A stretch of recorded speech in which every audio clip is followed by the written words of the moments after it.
पृथ्वी के इस भूभाग में मनुष्य की चेतना की पहली किरण के साथ उस सपने को देखना शुरू किया था।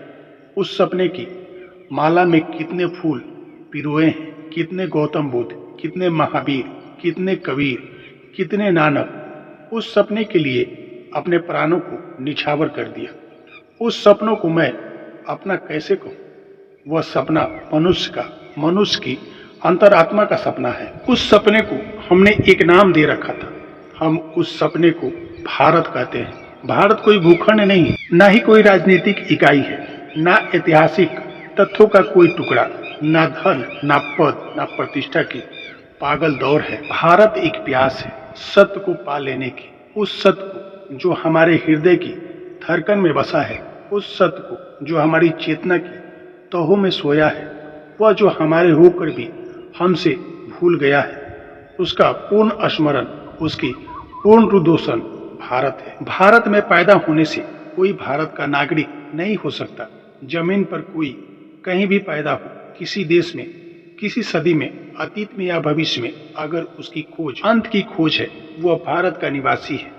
मेरे लिए भारत और अध्यात्म पर्यायवाची है।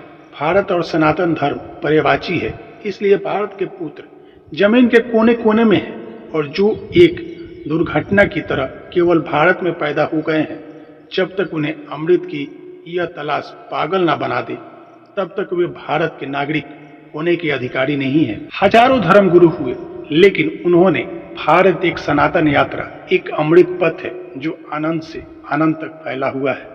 इसलिए हमने कभी भारत का इतिहास नहीं लिखा। इतिहास भी कोई लिखने की बात है?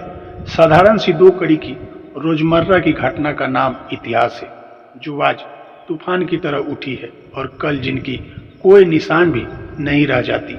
इतिहास तो धूल का बवंडर है। भारत ने तो केवल उस चिरंतन की साधना की है, वैसे ही जैसे चकोर चांद को एकटक बिना पलक झपकाए देखता रहता है। मैं भी उस अनंत यात्रा का छोटा मोटा यात्री हूँ। चाहता था कि जो भूल गया है उसे याद दिला दूं, जो सो गया है उन्हें जगा दूं, और जो भारत अपनी आंतरिक गरिमा और गौरव को, अपनी हिमालय की ऊंचाइयों को पुनः पाले, क्योंकि भारत के भाग के साथ पूरी मनुष्यता का भाग जुड़ा हुआ है। यह केवल किसी एक देश की बात नहीं है। अगर भारत अंधेरों में खो जाता है तो आदमी का कोई भविष्य नहीं है, और अगर हम भारत को पूर्ण उसके पंख दे देते हैं, पूर्ण उसका आकाश दे देते हैं, पूर्ण उसकी आंखों को सितारे की तरह उड़ने की चाह से भर देते हैं, तो हम केवल उनको ही नहीं बचा लेते जिनके भीतर प्यास है, हम उनको भी बचा लेते हैं जो आज सोए हैं लेकिन कल जागेंगे, जो आज खोए हैं कल घर लौटेंगे। क्योंकि हमने जैसा मनुष्य की चेतना को चमकाया था, और हमने जैसे दिए उसके भीतर जलाए थे, जैसे फूल हमने उसके भीतर खिलाए थे, जैसे सुगंध हमने उसमें उपजाई थी, वैसी दुनिया में कोई भी नहीं कर सकता। यह कोई 10,000 साल पुरानी सतत साधना है, सतत योग है, सतत ध्यान है। हमने इसके लिए और सब कुछ खो दिया। इसके लिए हमने बहुत सी कुर्बानियां दी हैं, लेकिन मनुष्य की अंधेरी से अंधेरी रात में भी हमने आदमी की चेतना के दिए को जलाए रखा है। चाहे कितने ही मध्यम उसकी लौ हो गई हो, लेकिन दिया अब भी जलता है।